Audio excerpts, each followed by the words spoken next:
Música e Adoração com Marcos e Doris Larizati, um programa da Igreja Presbiteriana da Lapa.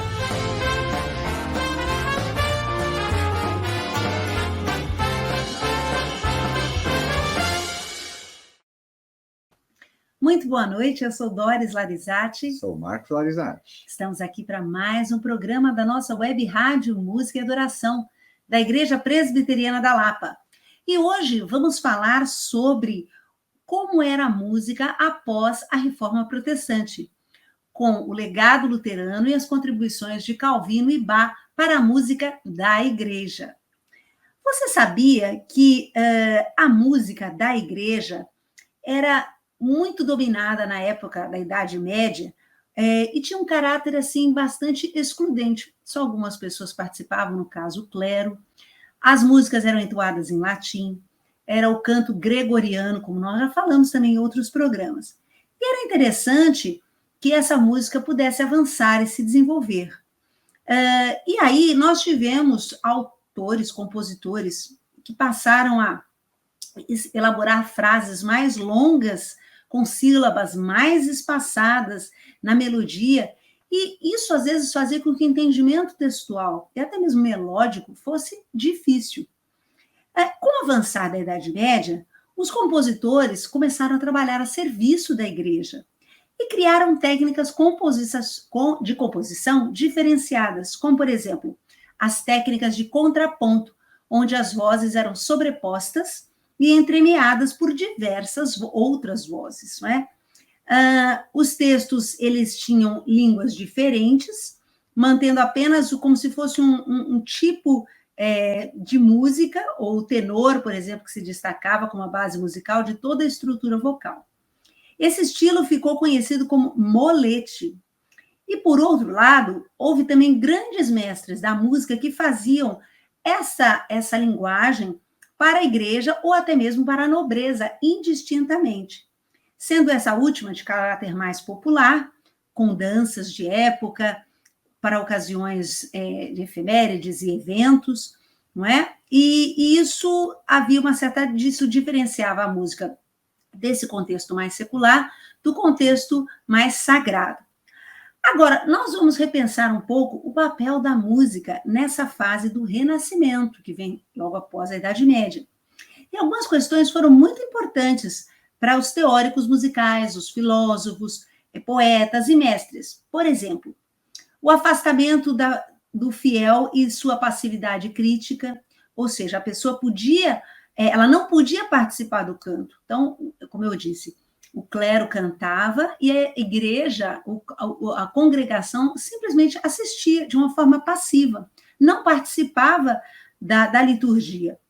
Também o fato de a música não se representar e não despertar nos ouvintes paixões diversas. Aliás, vimos que alguns autores condenavam a emoção. Então, muitas vezes o canto gregoriano era linear, a técnica era muito mais a fala e o canto em si do que técnicas vocais de variação melódica, modulações, não, era quase linear, realmente para não despertar esse lado mais emotivo. E também havia uma crítica à música isolada do texto, né, sua expressão e adequação, como não fornecendo não sendo claro para esse público. Então, causa espanto observar que já naquela época consideravam que a música entrara em declínio. Você acredita, Marcos? Pois é. No início do século XVI, na Igreja Católica, a música religiosa era cantada em latim, nos modos eclesiásticos, no coro da igreja, por religiosos, sempre do sexo masculino. Os reformadores, por sua vez, quiseram dar a música para a assembleia, ou seja, que a música fosse cantada por todos os crentes, inclusive mulheres. Logo, desde o início do protestantismo, uma nova música traria mudanças, tanto nos textos como na melodia propriamente dita. De modo que, no âmbito luterano, os corais prevaleciam, enquanto no meio calvinista, os salmos eram preponderantes. Porém, ambos escreviam numa linguagem da época, uma linguagem própria do povo que podia entender. Isso é uma grande vantagem que teve. Lutero aproveitava melodias conhecidas e adaptava os seus textos dos seus sermões àquela música, de modo que os fiéis memorizassem aquela mensagem. Certamente ele fazia modificações necessárias para transformar essa prosa em poesia, e a melodia era construída adaptando esse texto. Para fugir dessas formas complexas, dessa escrita polifônica, né, de várias vozes, ele simplificava a escrita na forma coral, ou seja, melodia e harmonia a 4 vozes, como nos nossos inários que temos hoje. O canto era também de estrofes e silábico. Ele conservou o uso do órgão, instrumento musical e mesmo de coralistas profissionais, com o objetivo de ensinar a igreja. Lutero amava música e era compositor. Em sua ótica, Deus anunciava o evangelho pela música.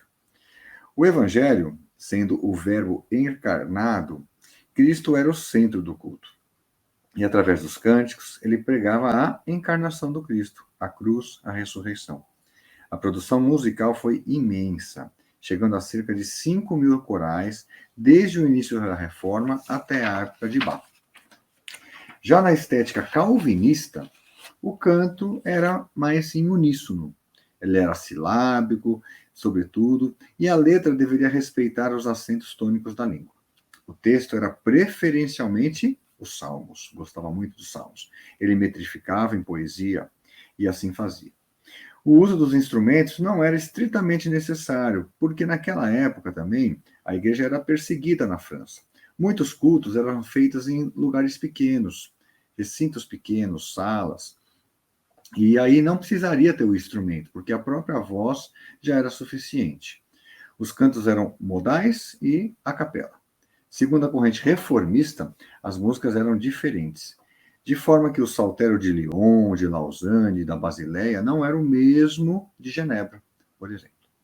Agora nós vamos apresentar os principais pontos dos reformadores quanto à música, principalmente em relação à música cristã e o seu uso. Houve muitas semelhanças e diferenças entre os dois grandes reformadores quanto ao assunto, e nós vamos abordar esses aspectos. As semelhanças se devem ao fato de eles possuírem a mesma fé e vocação, ou seja, a centralidade nas escrituras, né? Sola escritura. As questões eclesiológicas, ou seja, relativas à igreja e à sua edificação, e ainda por estar em épocas muito próximas, né? Desfrutando tanto do contexto cultural renascentista, como nós expusemos acima. As divergências ou diferenças eram naturais, uma vez que ambos viveram realidades e especificidades muito diferentes, além da formação intelectual e que tiveram. Lutero não desfrutou da relativa tranquilidade de Calvino, ao passo que Calvino pôde sistematizar melhor suas teses e escritos, seus estudos relativos à igreja. Lutero teve que agir rápido, não é? Ele não queria reformar a Igreja Católica, mas ele foi excomungado e, devido ao seu pensamento, lógico, a Igreja se contrapôs porque ele estava desafiando a ordem, né, o status quo e a tradição romanista, e teve de contar com a sua própria e sólida instrução musical e algumas parcerias. Calvino, por sua vez, não tinha uma formação musical plena, mas isto não significa que ele estava desprovido do conhecimento da área. Ele foi apoiado por grandes mestres da época que o ajudaram nesse processo. De qualquer forma, ambos prosseguiram para o alvo de reconduzir a igreja. Lutero não introduz uma uniformidade litúrgica musical. Antes, ele conserva tanto o latim como o alemão no culto, visando também a educação dos jovens. As igrejas maiores possuíam coros que tinham tanto o repertório latino e a música polifônica, também como a nova missa alemã. No esforço de pregar através da música e auxiliar as igrejas no movimento da reforma, sobretudo as pequenas congregações, foram publicados breves inários. Os primeiros foram escritos apenas com melodia e eram cantados pela congregação em uma só voz, ou seja, em uníssono. Temos um inário chamado, é um nome em alemão, gente, Das não é difícil, mas a tradução é Livro com 8 canções, publicado em Nuremberg, em 1524, como uma colaboração entre Lutero e Paul Speratus. muitas vezes considerado o primeiro inário luterano, contendo 4 músicas de Lutero. Outro inário de melodia aparece também em 1524, presumivelmente após esse primeiro, e intitulado Enchiridion, que significa manual, publicado em Erfurt, contendo apenas 26 hinos, sendo 18 de Lutero. Já o francês João Calvino foi o reformador que influenciou as igrejas na Suíça, na França, baseados também nos discursos de Martinho Lutero. Calvino influenciou diversas correntes teológicas, falando sobre a predestinação, sobre a doutrina bíblica de que Deus elegeu o seu povo, proveniente de várias etnias, tempos e espaços. Calvino, com relação à música, tomou algumas decisões frente ao que a tradição católica praticava. Ele retirou as músicas católicas, a música erudita, as canções folclóricas profanas do culto. Para ele, há uma grande diferença entre música religiosa e profana, entre as músicas do culto e o canto no lar. Esse ponto é muito interessante, porque, segundo ele, não todas as músicas evangélicas são congregacionais, ou seja, não se inserem no contexto do culto. Pergunto a você, dentro do seu repertório de músicas ministradas, cantadas, todas são congregacionais? Muitas vezes a gente percebe que não. Às vezes são músicas muito bonitas, mas não para a congregação cantar, servem mais como um solo, por exemplo, né? Então a gente tem que também lembrar qual tipo de música que estamos cantando nas igrejas. Ou mesmo uma letra que seja mais individualista, que não represente a congregação, né? Eu. Ou mesmo que não reflita uma teologia saudável ou reformada. Já era uma questão naquele tempo e muito mais hoje. E Calvino tinha uma visão mais radical quanto ao uso dos instrumentos, ao ponto de não acreditar que o poder do Espírito Santo inspirasse pessoas para louvar a Deus de novas maneiras. O que ficou como música no culto foram os salmos, algo bastante parecido com o canto gregoriano. Manteve-se o estilo de música da Igreja Católica, porém o conteúdo teológico foi totalmente refeito, ou seja, né, as letras das músicas, para atender aos propósitos bíblicos da Reforma Protestante. A música para Calvino se despia da sua função estética ou como obra de arte em prol de um objetivo maior, que era conduzir a mensagem bíblica de uma forma sublime até os corações. No prefácio do Saltério, uma obra compilada para a igreja, Calvino escreveu que a música tem um poder secreto para mover os corações. Por isso, devemos ser mais diligentes em regulá-la ou controlá-la. Precisamos ter em mente a potencialidade que a música possui. Não estamos lidando com um elemento neutro, que não produz nenhum efeito sobre a vida das pessoas. Pelo contrário, cada acorde, melodia, ritmos irão agir diretamente nelas, afetando as emoções, o estado de humor, a consciência, etc. E nessa dimensão, Calvino nos orienta a sermos diligentes para escolher, controlar, regular, pois precisamos saber que o mau uso da música pode redundar em resultados negativos dentro do culto. E isso é fato. Calvino, nesse aspecto, tinha plena razão. Mas Lutero era mais liberal em relação aos estilos musicais, não é? A criação artística. Calvino já era mais sistemático. E, de fato, nós percebemos isso mesmo. Muitas igrejas acabam adotando a música de uma forma muito carismática, levando pessoas a terem reações muito emocionais. O culto ele tem que ser feito com razão. A emoção não precisa ser deixada de lado, mas a razão tem que estar presente para que a concentração, a atenção, a inteligência seja usada com um sacrifício vivo e agradável a Deus. Não é, Marcos? Isso mesmo.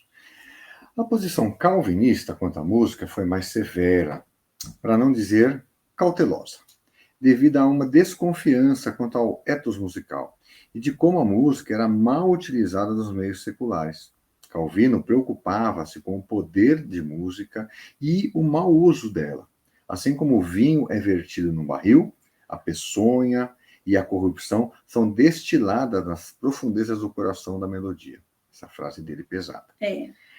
A primeira posição firmemente tomada foi a de exclusividade do texto bíblico, como única fonte de inspiração poética, e do uso direto das escrituras para serem musicadas. Então, ele tinha essa virtude, né, de pegar a própria Bíblia, os textos bíblicos e musicar. Quer dizer, daí a parte teológica a gente tem certeza que não vai estar errada. Textos não bíblicos foram também descartados. A segunda questão foi de caráter político e de ordem eclesiástica, em não entender um coro em posição privilegiada, sendo sustentado com músicos profissionais. Essa questão também é importante, né? Hoje em dia tem muitas... A gente, por exemplo, compra um playback, a gente não sabe quem gravou o playback, mas nós usamos, né? Mas se você está numa igreja, ali, ao vivo, o ideal é que você tenha músicos cristãos. Uma pessoa que é músico profissional, mas não é cristão, ele não vai estar adorando a Deus. Então, a gente tem que fazer isso nos nossos dias, e Calvino, há tempos atrás, já pensava sobre essa questão de músicos profissionais atuarem no culto. Mas aí, Marcos, é uma questão interessante, porque muitas vezes nós compramos, eu pelo menos, nós fazemos isso aqui, compramos material fonográfico, CDs, de cantores, de compositores cristãos. Então, muitas vezes eles se cercam de cristãos para tocar, e nós não podemos garantir. Mas o compositor, ou quem está fazendo o arranjo, é evangélico, né? Então, Vencedores por Cristo e tantos outros grupos, Grupo Concerto, muitos outros autores. Então, acho que é importante a gente lembrar disso também, né? Às vezes não é que esteja errado usar o playback. Se a gente puder tocar com uma música ao vivo, é melhor. Você dá oportunidade a pessoas também desenvolverem seus talentos, mas nem sempre é possível. Então, e não sendo, como discernir melhor o material que vai ser utilizado. A terceira questão foi quanto ao aspecto do culto. O culto tem que ser para todos. A congregação não poderia ficar passiva diante de uma música complexa entoada por profissionais ou por um coro isolado. Quer dizer, ele queria a participação do povo nas músicas que eram entoadas dentro da igreja. Uma significativa contribuição musical foi iniciada pelos huguenotes franceses, na elaboração do Livro dos Salmos, com composições rimadas, metrificadas do texto bíblico, para serem cantadas em estrofes. Entretanto, algumas das melodias tinham origem secular, ou eram adaptações do canto chamado canto-chão. Calvino reconheceu esse tipo de música quando esteve em Estrasburgo, pois Lutero já tinha tido essa ideia, entre 1538 e 1541, e entendeu que esse tipo de canto era adequado à Igreja Reformada. Então, logo em 1539, editou uma pequena coleção de salmos rimados em francês de Clément Marot, junto com alguns de sua própria autoria. De forma que, de volta a Genebra, Calvino colecionou outros salmos de Clément Marot e encarregou Chandriguilherme Franck de cuidar da elaboração das melodias. Assim nasceu a primeira edição do Saltério de Genebra, com 50 salmos, que foi publicado entre 1542 e 1543. A partir de 48, Teodoro Beza dedicou-se a complementar a coleção francesa. E Louis Bourgeois elaborou a parte musical para o novo Saltério de 1551, com 83 salmos. A coleção completa e definitiva foi feita em 1562. Uma característica importante do Saltério de Genebra é a sua fidelidade ao texto bíblico e a riqueza de suas melodias. Ele encontrou uma ampla aceitação, tanto nas igrejas quanto nas escolas, e quanto nos lares, por causa dessas singelas e sonoras harmonizações feitas por Claude Codemel. Diferentemente do vigor dos corais luteranos, o saltério genebrino tem composições de caráter suave, intimista, e por vezes melodias austeras e sóbrias, não é? Se prestavam para um culto solene, sistemático, que levava à introspecção. As melodias deviam ser cantadas também em uníssono e sem um acompanhamento instrumental, né? É a tendência calvinista. As melodias deveriam ser cantadas também no culto doméstico, utilizadas com arranjos a 4 ou mais vozes. E a inclusão desses arranjos vocais no culto se deu posteriormente. Então, começaram primeiro nos lares, depois foram sendo incluídos na igreja. As melodias do saltério são excelentes do ponto de vista da sua riqueza expressiva e variedade rítmica. Uma das mais conhecidas talvez seja a melodia do Salmo 134 do saltério, publicado em 1562. Bom, de tal maneira e diversa também foi o uso do órgão, né? No caso luterano, o instrumento se prestou a acompanhar as vozes em reforço, como um apoio, né? Um fundo musical. Nas igrejas reformadas, o órgão exerceu um papel secundário, quando permitido, de executar prelúdios e pós-lúdios, né? Como música instrumental. Devemos lembrar que a música instrumental, como disse, na época era incipiente, era pouco desenvolvida, ou se usavam instrumentos para reforçar o canto, até na falta de alguma voz coral, substituindo essa voz por algum instrumento. Ou se usavam os instrumentos como acompanhantes de danças seculares. Então, essa junção de instrumentos com voz coral, como uma composição, não é, como um duo, é uma ideia um pouco mais avançada em relação a essa época. A qualidade técnica dos instrumentos musicais também era ainda com poucos recursos, né? Isso somente se deu no século XVII em diante, com o surgimento de grandes inventores, fabricantes e pesquisadores das questões da física acústica.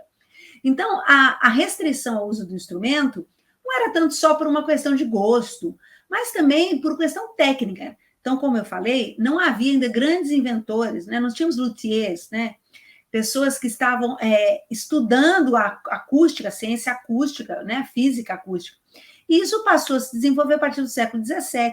Aí sim nós tivemos um incremento e parece que foi compreensível, então, excluir instrumentos nessa fase anterior, porque muitas vezes a qualidade instrumental era limitada e prejudicava tecnicamente até a sonoridade e a pureza vocal para o culto. Ademais, depois, algumas décadas depois da morte de Calvino, os instrumentos foram reintroduzidos juntos com os corais.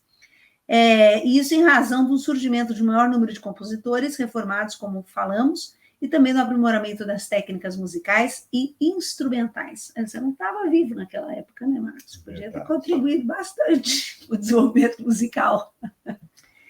Calvino não despreza o valor do canto, desde que seja entoado por um fiel e em coerência com uma vida santa, pois a mesma língua não poderia zombar e glorificar a Deus ao mesmo tempo.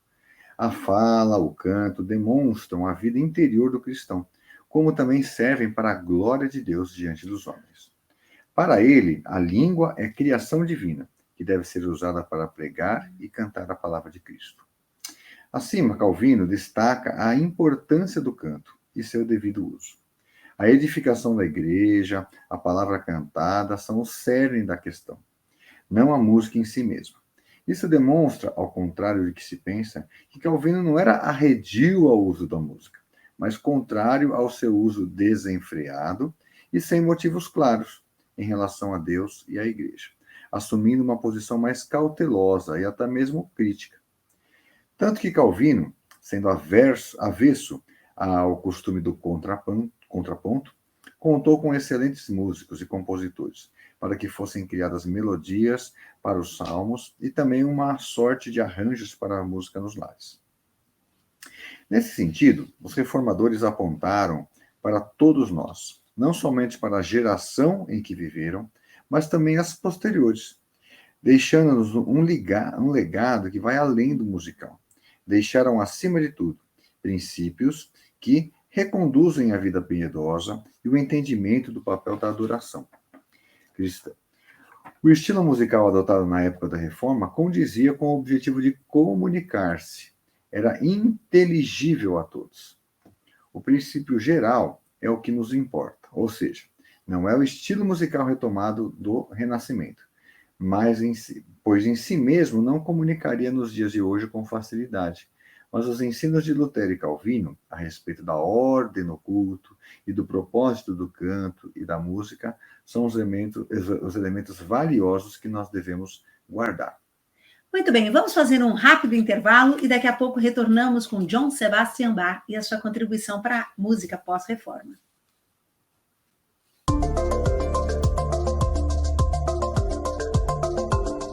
Olá, eu vim aqui te dar algumas dicas sobre como se proteger, especialmente se você for a uma igreja presbiteriana do Brasil nos próximos dias ou se você está em uma agora. Primeiro, não precisa ficar em pânico, apenas atento. Evite contato físico e não encoste as suas mãos no nariz, olhos ou boca, sem aperto de mãos, abraços ou beijos, especialmente na recepção da igreja. Evite aglomerações.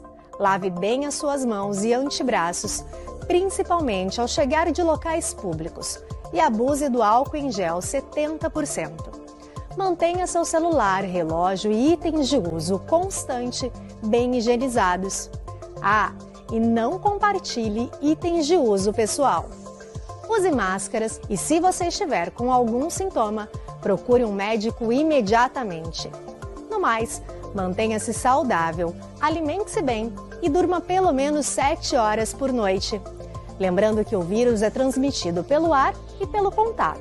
Então, cuide-se e busque informações em fontes confiáveis.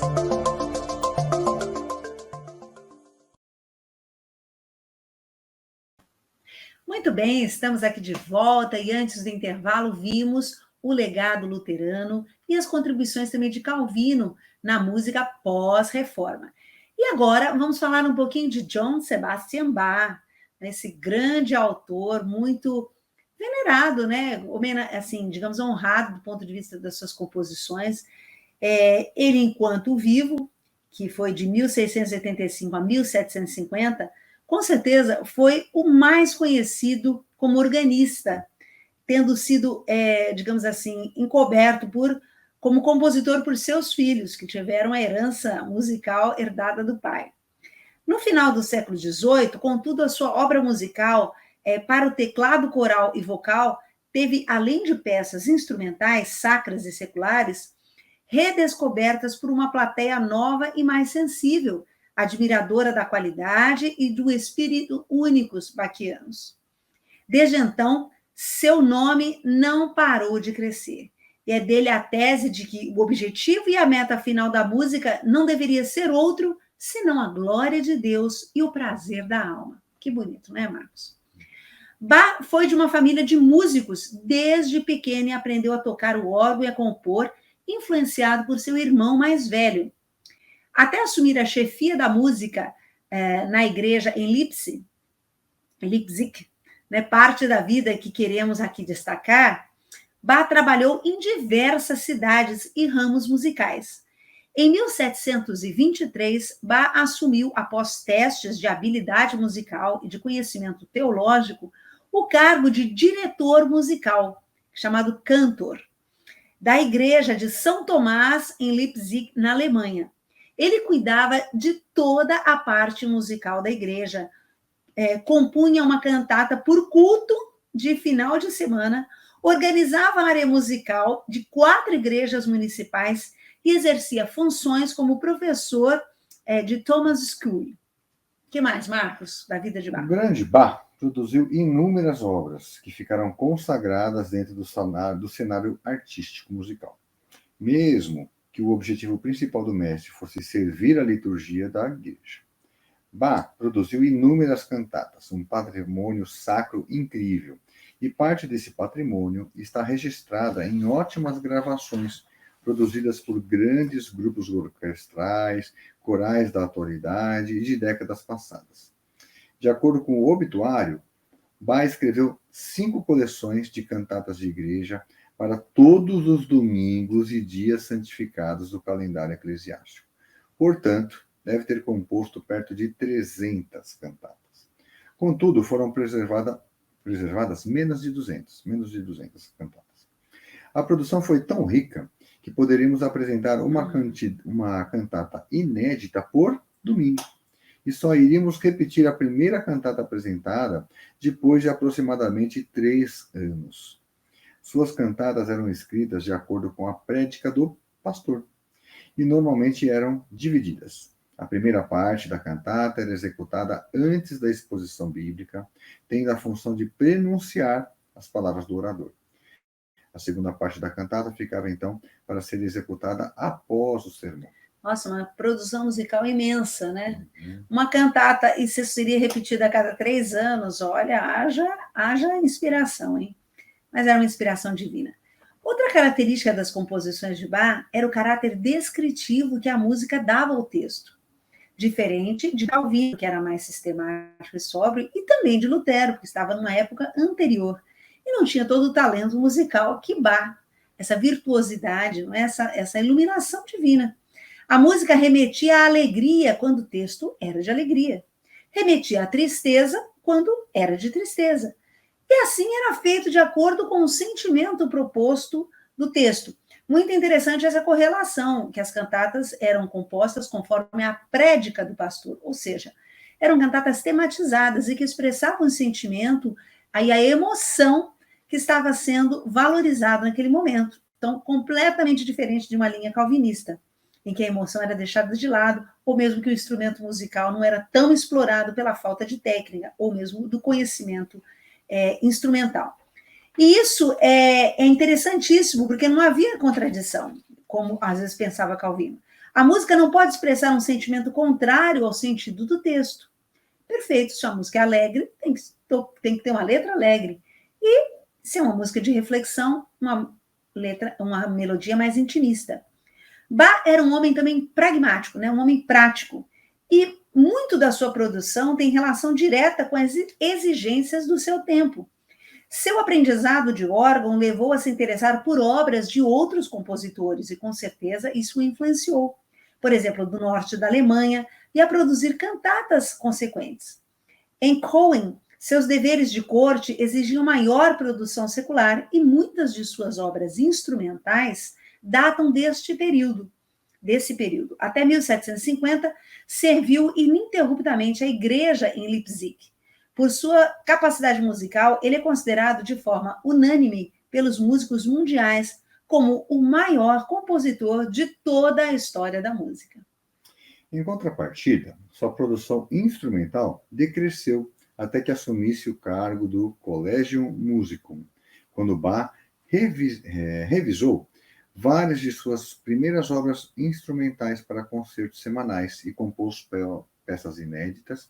A mais notável foi a cômica Cantata Café. Obras de sua última década incluem as variações Goldberg, a arte da fuga e oferenda musical, dedicada a Frederico o Grande.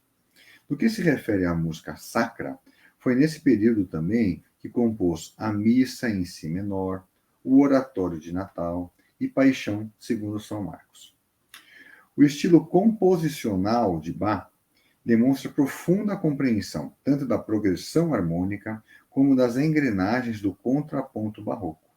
Com efeito, em sua época, foi considerado o maior contrapontista de todos os tempos. Seus primeiros estudos de órgão e composição deram-lhe um domínio pleno da fuga e do sentido denso e cerebral do norte da Alemanha.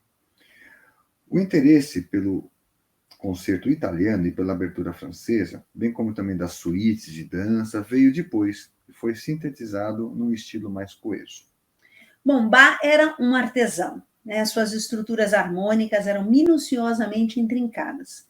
E ele foi considerado também igualmente formalista, criando obras complexas à custa da expressão emocional.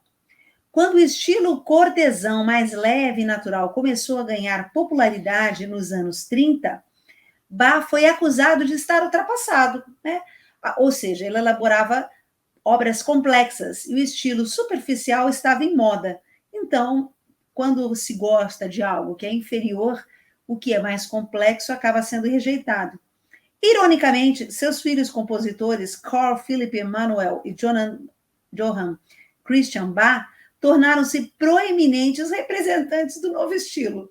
É interessante, né? Os filhos acabam herdando talento musical e construindo obras diferentes, no caso do seu pai. Seu pai era mais um estilo complexo e os filhos acabaram aderindo a esse modismo. Após a morte de Bach, sua música permaneceu sinônimo de estilo antigo.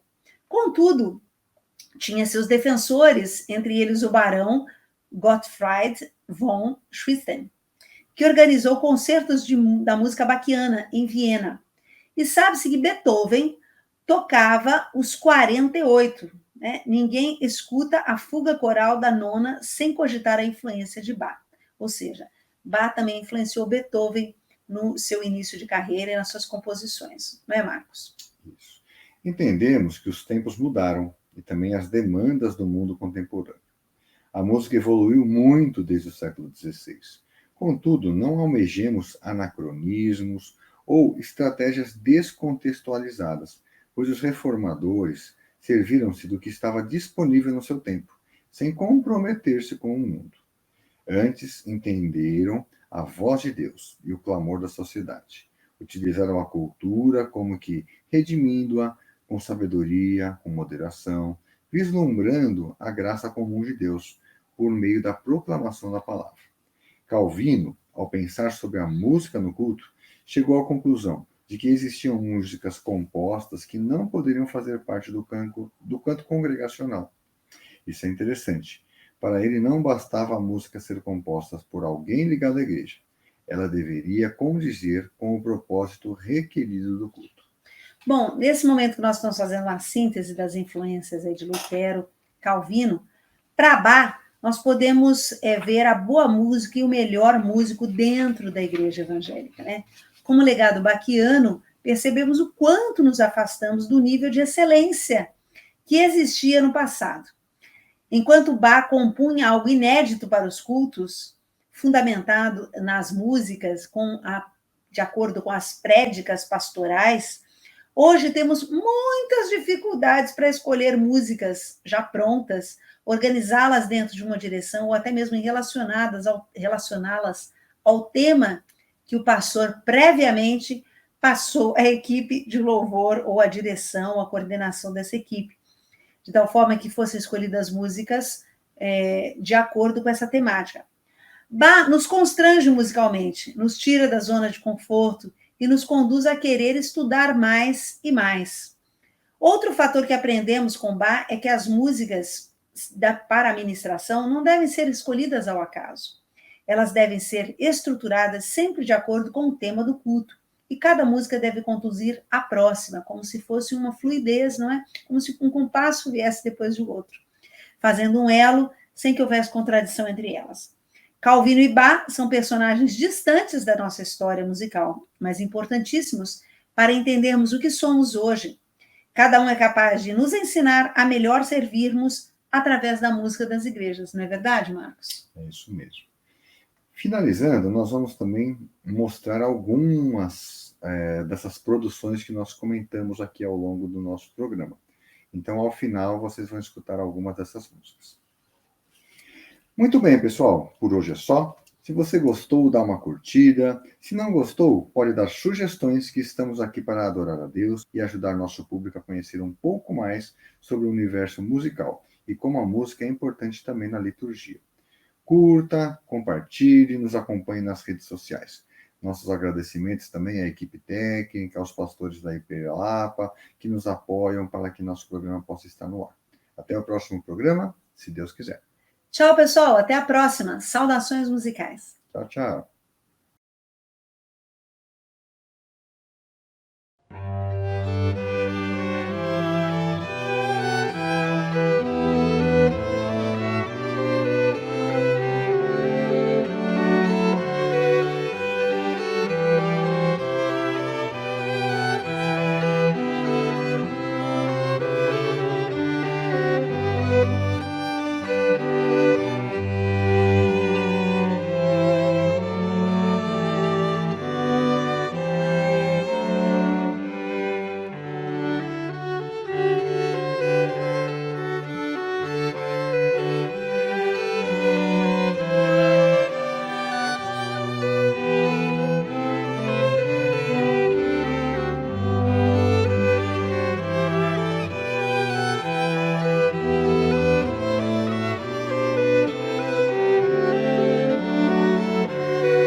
A Toccata e Fuga em Ré menor, atribuída a Johann Sebastian Bach, é uma das peças mais icônicas e dramáticas já escritas.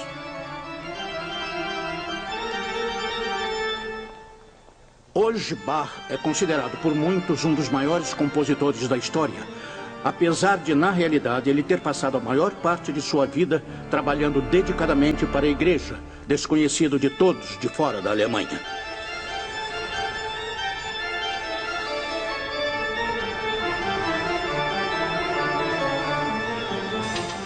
Bach era, de várias maneiras, uma fábrica de música. Ele deve ter se sentido subestimado várias vezes, porque por muitos anos produziu para a igreja obras da mais alta qualidade semana após semana.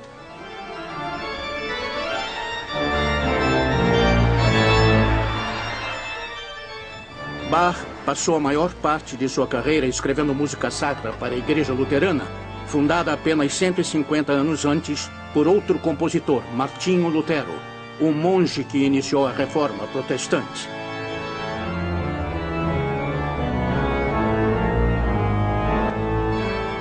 Essa é a história de como Martinho Lutero e o século e meio de música alemã depois dele formariam um mundo de Bach e o inspirariam a criar algumas das músicas mais bonitas já compostas.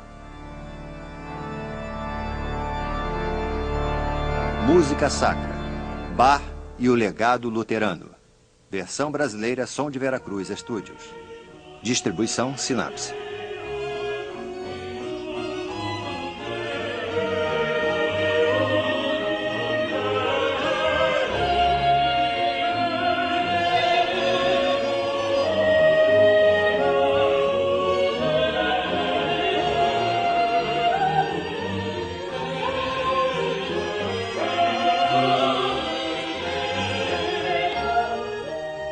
No passado, quando as pessoas pensavam na música coral de Bach, geralmente imaginavam peças escritas para coros grandes e dezenas de músicos. Na realidade, Bach tinha grandes restrições quanto aos recursos que poderia usar. Ele até chamava amigos para tocar de graça. Nada de orquestras e coros enormes para ele. No máximo, ele tinha alguns músicos instrumentistas para trabalhar.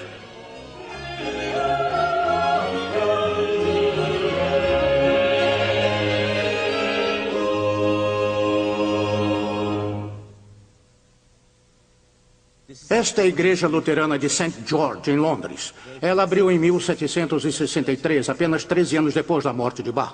Bach se tornou uma figura tão importante em nosso cenário musical que sua obra foi apresentada e adaptada de várias maneiras. É bom lembrarmos de como era a sua música para ele. E é nesse estilo, com apenas 8 cantores e alguns instrumentos, que Harold Christopher e the 16 mostram essa música hoje.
Durante sua vida, Bach escreveu mais de 1000 peças musicais e quase 2/3 delas foram obras produzidas para a Igreja Luterana.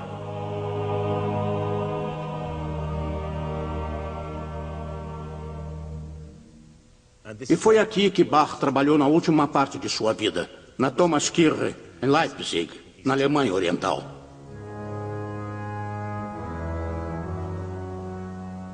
150 anos antes, outro compositor esteve nesta mesma igreja.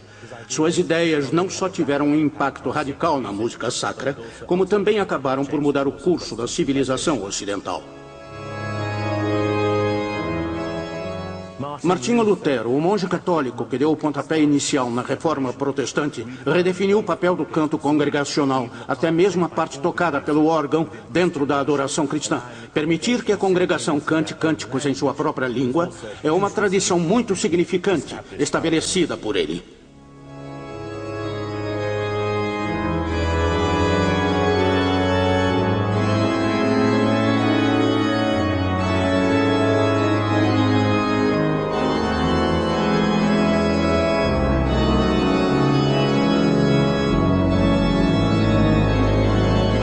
Eisenach, em Turingia, Alemanha Oriental.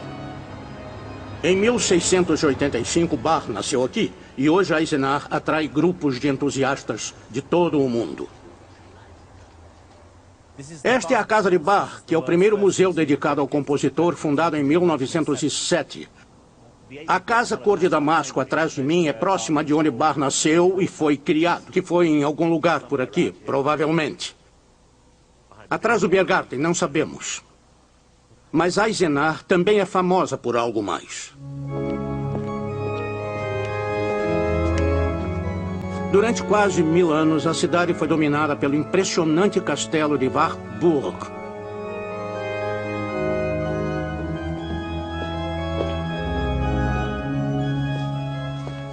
Foi aqui que Martinho Lutero decidiu fazer algo que mudaria a fé cristã para sempre.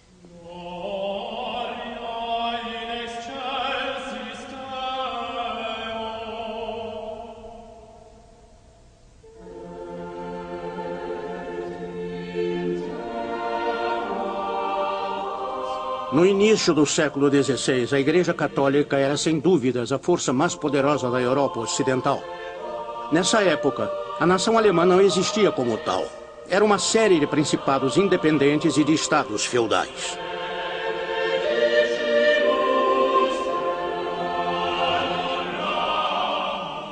No entanto, o verdadeiro poder estava em Roma, de onde o Papa não só liderava questões religiosas, como também tinha grande influência sobre praticamente qualquer aspecto da vida política e cultural. No início, não era intenção de Lutero perturbar esse equilíbrio de poder. Lutero era um monge católico que só queria reformar a Igreja. Ele acabou desafiando a autoridade do próprio Papa e acabou desafiando quase tudo que a Igreja Católica defendia.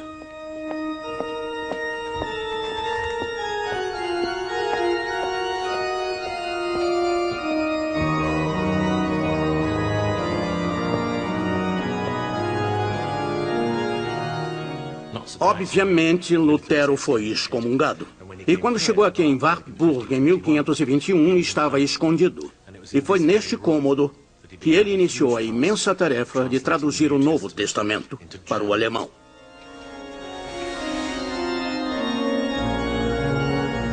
Esse foi o primeiro passo para criar uma versão padrão da língua alemã. Até ali, com poucas exceções, todas as Bíblias eram escritas ou em grego ou em latim, o que as tornava inatingíveis para as pessoas comuns. E apesar de Lutero não ser o primeiro a traduzir a Bíblia, sua versão deve ser a mais significativa. Enquanto trabalhava, Lutero se convenceu de que o diabo estava com ele e supostamente jogou um tinteiro nele.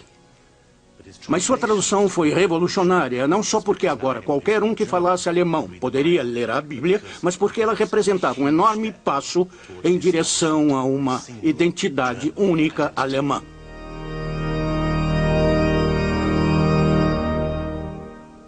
No centro do pensamento de Lutero estava sua crença de que, ao menos aos olhos de Deus, membros da congregação e do clero não eram diferentes. Apesar de em qualquer igreja católica, na maioria das vezes, o clero cantar e a congregação ouvir, as ideias de Lutero sobre o papel da música na igreja eram bem diferentes.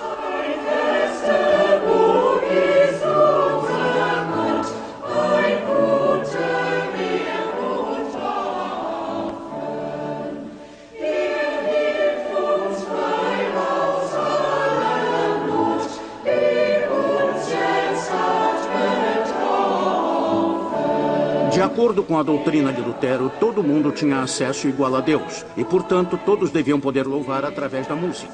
Então ele introduziu o conceito do canto congregacional.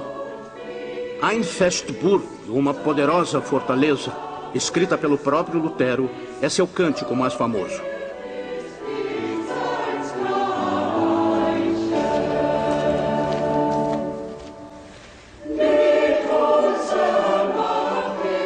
Seu nome está na torre de uma das mais importantes igrejas luteranas aqui em Wittenberg, uma pequena cidade a uns 250 quilômetros de Eisenach.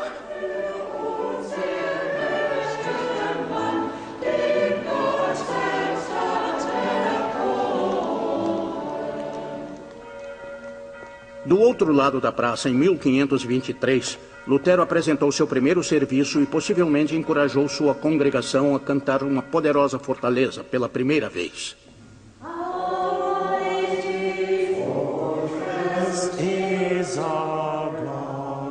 Hoje, Wittenberg é visto por muitos como o lar espiritual da igreja luterana e atrai peregrinos de todo o mundo.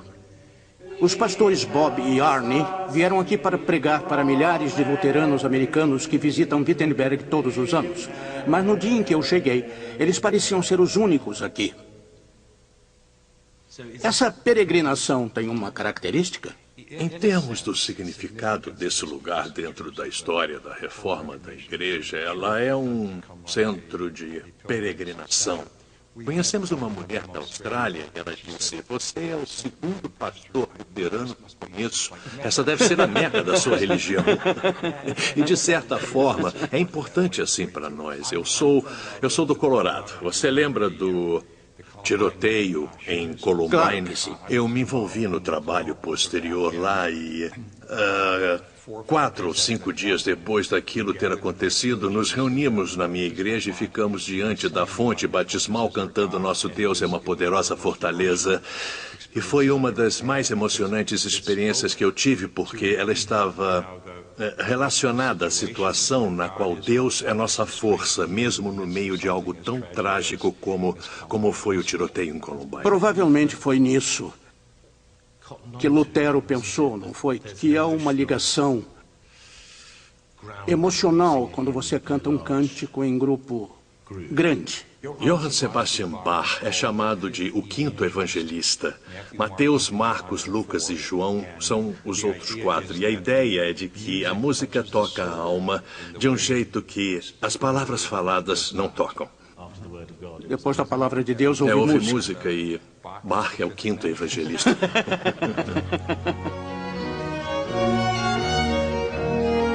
As ideias de Lutero sobre a música na igreja tiveram grande influência sobre Bach. E uma das obras religiosas mais famosas de Bach é sua interpretação do coral luterano.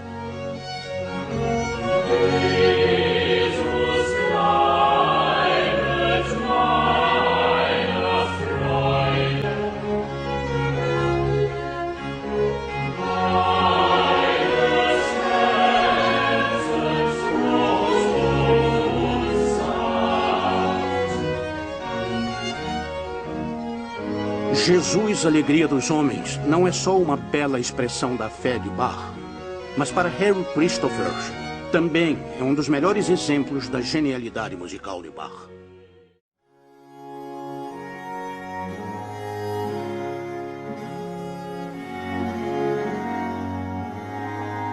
Em 16 de janeiro de 1537, pouco depois de sua chegada em Genebra, João Calvino pediu ao seu conselho para introduzir o canto dos salmos na liturgia da igreja. Ele recrutou os talentos de homens como Clément Marot, Louis Bourgeois e Teodoro Beza, para que produzissem o que ficou conhecido como o Saltério Genebrino. O próprio Calvino começou a metrificar os salmos, mas logo passou o trabalho ao conhecido poeta francês Clément Marot. 126 melodias diferentes foram usadas para os 150 salmos. O plano original era ter uma melodia por salmo, mas os compositores não conseguiram. Assim, 15 melodias foram usadas 2 vezes, 4 foram usadas 3 vezes e uma ocorreu 4 vezes.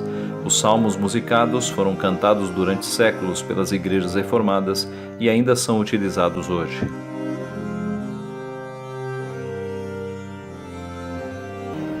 Sim, João Calvino apreciava a música. Ele dedicou 25 anos da sua vida à musicalização do livro dos Salmos. A questão não compreendida por alguns é que, para Calvino, quando o assunto era adoração, a letra era mais importante do que a melodia. No Brasil, a Comissão Brasileira de Salmodia tem traduzido e musicado os salmos em língua portuguesa. Veja na descrição deste vídeo o link com os 150 salmos musicados do Saltério de Genebra. Veja também o link da Comissão Brasileira de Salmodia.